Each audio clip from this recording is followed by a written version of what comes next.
The desperate roars echoed across the Serengeti plains, carrying a sense of urgency that Samuel Mutai had never heard in his 15 years as a senior ranger at Tanzania's most famous national park. The sound wasn't the typical territorial call of a male lion, but something more primal, a cry for help. Samuel immediately redirected his patrol jeep toward the commotion, his experienced hands steady on the wheel despite the adrenaline surging through his veins. What he discovered as he crested the small rise would challenge everything he knew about predator dynamics and park intervention protocols. In a small clearing surrounded by acacia trees, a chaotic scene was unfolding. A massive African rock python had wrapped its powerful coils around a young lioness, its muscular body constricting around her chest and neck. More astonishingly, a large male lion, Jabari, the dominant male of the Makali pride, recognizable by his distinctive dark-tipped mane, was frantically trying to free her, his massive paws batting at the snake while careful not to injure the struggling female. The lioness was Nala, Jabari's favorite mate, and one of the pride's primary hunters. Standing at a tense distance were three more lionesses and another young male, all members of the same pride, watching the life-and-death struggle with evident distress, but unable to effectively intervene against the powerful constrictor. Samuel's training was explicit. Never interfere with natural predator interactions, no matter how dramatic. But this situation defied conventional wildlife dynamics. Pythons rarely targeted adult lions. This encounter was likely an unusual accident, perhaps triggered when the lioness surprised the snake while hunting. The ranger knew that losing Nala would devastate the pride structure. She was not only Jabari's preferred mate, but also the mother of the pride's youngest cubs, still dependent on her for survival. Samuel radioed headquarters, his voice tense but controlled. "This is Ranger Mutai, Grid Section E7. I've got a python attack on a lioness from the Makali pride. The male is attempting intervention but failing, requesting permission for Emergency Protocol 5C. The response was immediate and negative. "Negative, Ranger Mutai. Natural predator interactions are strictly non-intervention. Return to your patrol route."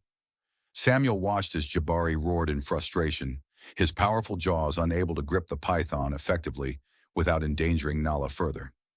The lioness's struggles were weakening visibly, her eyes beginning to bulge as the snake's coils tightened around her throat. In that moment, Samuel made a career-defining decision.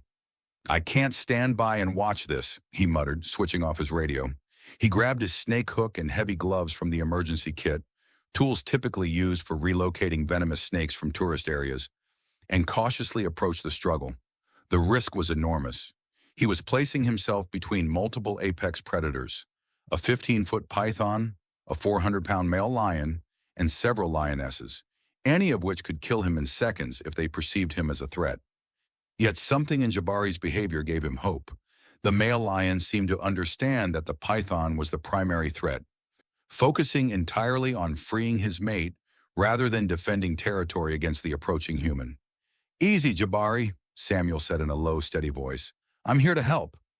The male lion's eyes flicked toward him briefly but returned to the python, a response that Samuel interpreted as reluctant tolerance.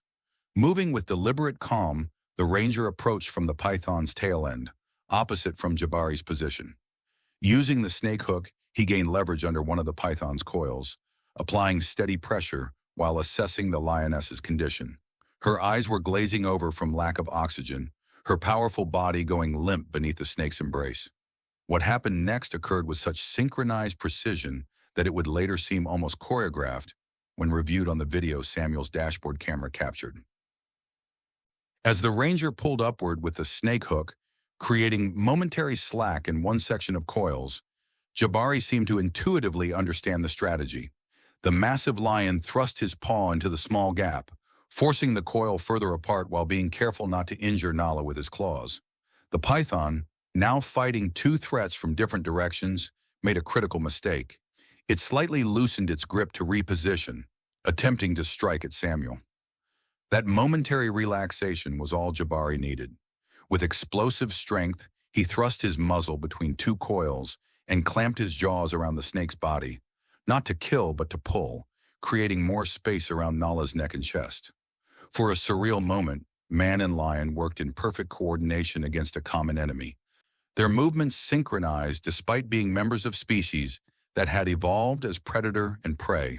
The python thrashed violently as its advantage disappeared, but Samuel and Jabari maintained their grip, creating enough space for Nala to gasp a desperate breath. Color returned to her dulling eyes as oxygen flowed back into her lungs.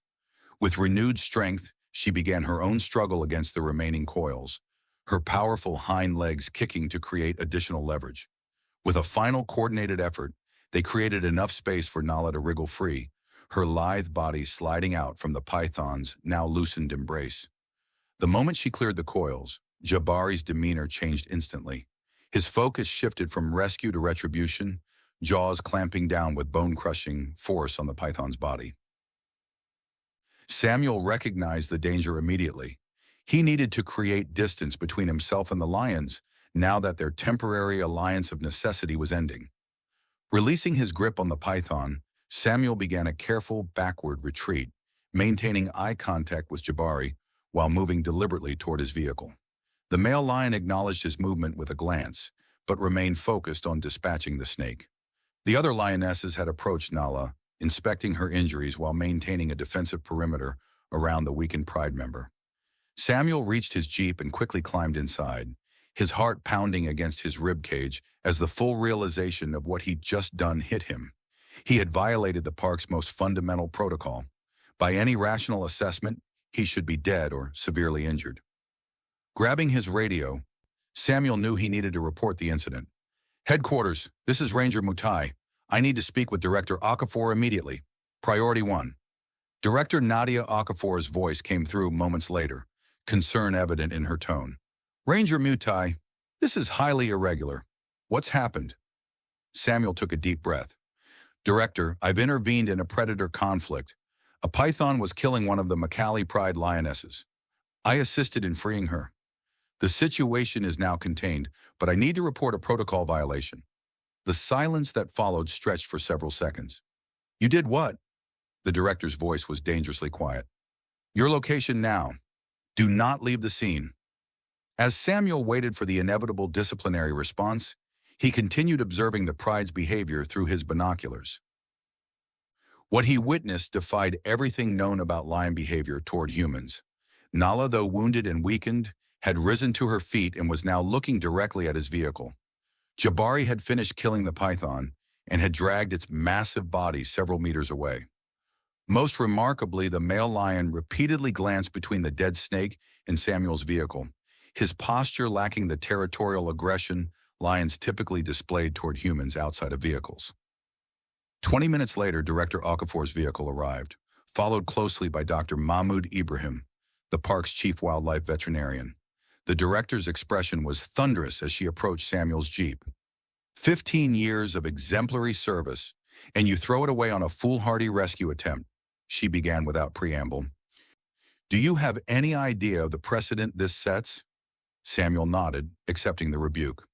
"I understand the protocol violation, Director. I take full responsibility for my actions and will accept whatever consequences are deemed appropriate." As they debated, Samuel noticed movement from the pride. Jabari had separated himself from the group and was approaching their vehicles, not with the stalking posture of a hunting lion, but with the direct, purposeful gait of a lion on his home territory. He stopped approximately 15 meters away. "Nobody move," Director Okafor whispered, her anger temporarily supplanted by caution. Instead of charging, Jabari did something that would later be analyzed by wildlife behaviorists around the world. He sat down, his massive body settling into the grass, and looked directly at Samuel's vehicle. Then, in a gesture that seemed impossible to misinterpret, he dipped his head slightly before rising and returning to his pride. "Did he just—" Dr. Ibrahim began, his scientific skepticism battling with what his eyes had witnessed.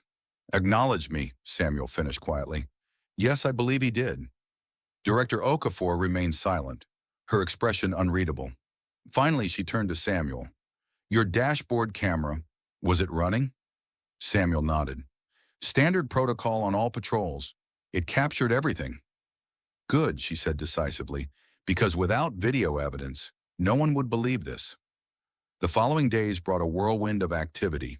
Samuel's dashboard camera footage was reviewed dozens of times. The video evidence was irrefutable. A human ranger and a male lion had worked in apparent coordination to save a lioness from a python, followed by behavior from the pride that defied conventional understanding.